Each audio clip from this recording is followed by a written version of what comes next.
করাতে করাতে ঘড়িতে 10টা বেজে গেল।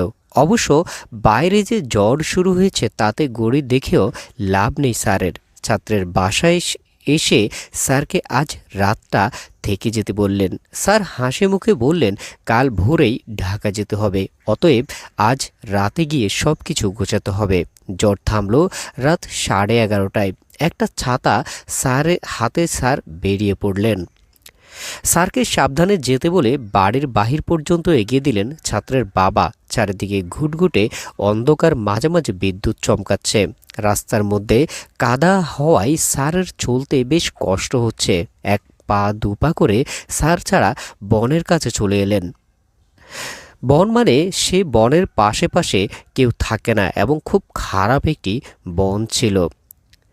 স্যার বনের পাশে চিতাখোলা। স্যার মনে মনে ভয় পেতে লাগলেন, তবুও সাহস হারালেন না। চিতাখোলার কাছে আসতেই এক ঝলক ঠান্ডা বাতাস স্যারের